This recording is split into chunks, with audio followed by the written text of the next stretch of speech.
Hey guys, here's my instant reaction to Razor's team for Bledisloe Game 1 in Sydney. Feast your eyes on this lineup if you haven't already. It's an intriguing team. It's a slightly perplexing team in a couple areas, and I'm going to break those down in this video. So let's start with the front row. You might be asking yourself, what did Tamaiti Williams do to lose his spot after 3 very good games in the scrum and around the field starting for the ABs? The answer is nothing, but the All Blacks have a policy of not getting rid of an incumbent just because they were injured. Now, Ethan de Groot did miss the trip to South Africa. He actually had a pretty scary injury. His neck was crocked and it was impinging on a nerve and causing him to actually lose mobility and lose strength in his left arm. Always scary when something happens to your neck. But he has had some injections in his neck. He's feeling a lot better. And so he's back there to start. And look, I can understand it because Tyrell Lomax and Ethan de Groot have absolutely anchored the scrum so well for the All Blacks since 2022. And it's pretty nice to have a beast like Tamaiti Williams coming off the bench, so I'm pretty happy with that.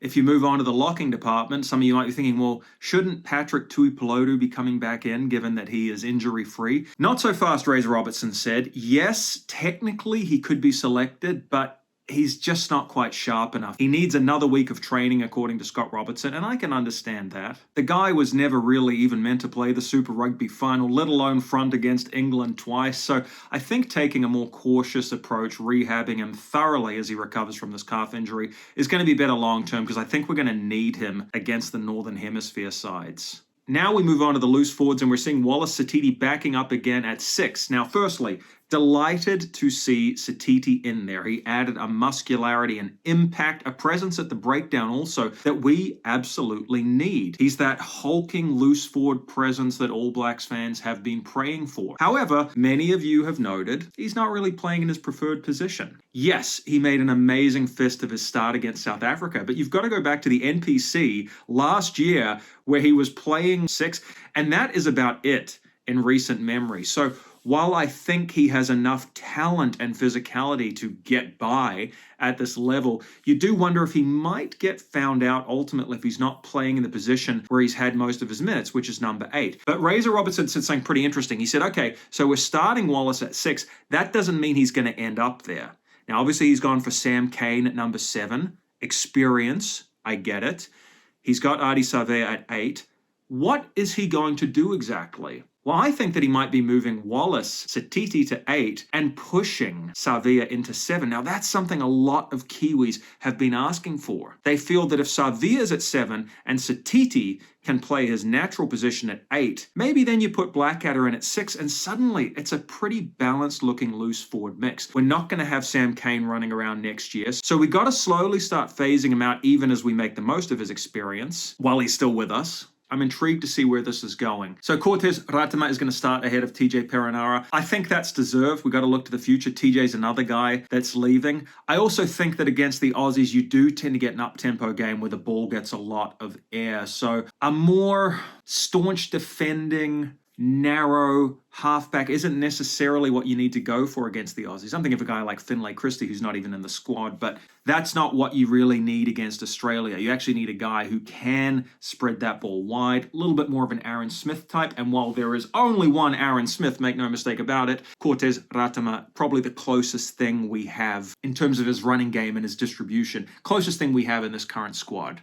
The controversial Damien McKenzie remains at 10, and I think the issue here is that Beauden Barrett is probably the best 10 and the best fullback in the squad. So you got to put him somewhere. And if we move past the predictable midfield combination, let's get to the back 3. Beauden Barrett is at 15, and Razor Robertson has said unequivocally in this presser, this is the best combination. He's admitted it. He's been coy all year. He hasn't really come down one way or the other, but he says it here. Beauden Barrett at 15, Will Jordan on one wing, and Caleb Clark at 11. And I completely agree with him. Barrett is the best fullback in this squad. Will Jordan is more dangerous on the wing. We saw that in South Africa. Now, look, the All Blacks in general couldn't get the same traction they did a week earlier in Johannesburg, but you got the feeling that Will Jordan can get a little bogged down with the kicking game and positional duties when he's at fullback, whereas on the wing, he actually has a license to roam. It's interesting to me, you know, that people kind of say, let's set Will Jordan free by putting him at fullback. I don't really view it that way. Look, in my very limited experience playing rugby for Sydney University, I flirted a bit between fullback and the wing. And what I would just say is that actually on the wing, you have a lot more freedom to chime in, to make inroads, to cut back in field. Often when you're at fullback, particularly against a kicking team, you really don't want to drop out of that back field.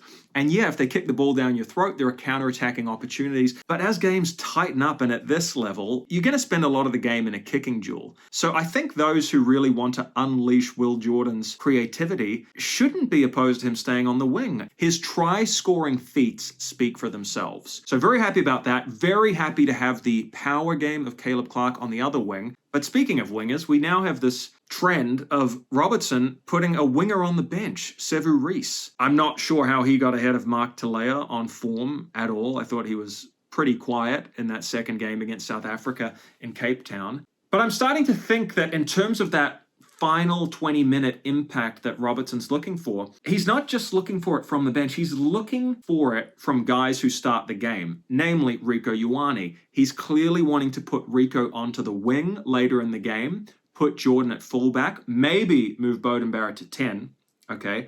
That's going to let you have Anton Leonard-Brown in the midfield. It's maybe going to set Rieko Ioane free. I talked about how Will Jordan is free to roam when he's playing on the wing as opposed to fullback. Well, Rieko Ioane is more free and liberated when he's on the wing compared to the midfield. So Robertson's actually looking for an injection of energy, not just from the bench, but from reshuffling the starting 15. And I think that's pretty interesting. Other selections of note are Basilio Tosi, who comes onto the bench. He's only played against Fiji, so very happy for the big fella. He certainly looked promising in his debut in San Diego and deserves another chance. Luke Jacobson gets a chance to build a bit more form. He's a good defensive player, an abrasive player, has a physical edge, exactly what you want against the Wallabies. And I think we do have an opportunity to impose physicality in a way that we couldn't really do against South Africa and even Argentina. So the opportunity's there if the All Blacks can get good go-forward ball to spread it wide, let our backs fire. From my mouth to God's ears. I just have a slight worry about this game. I think that Australia scares me when they're coming off a thumping.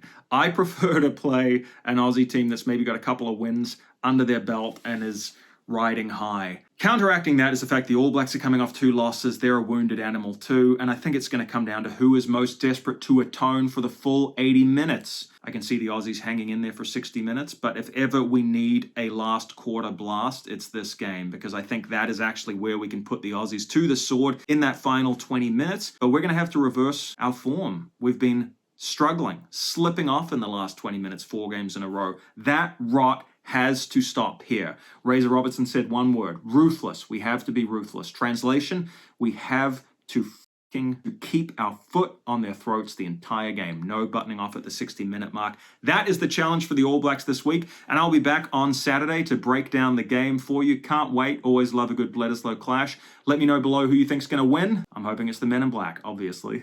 All right, guys, I'll catch you for my next breakdown real soon. Take it easy. Bye for now.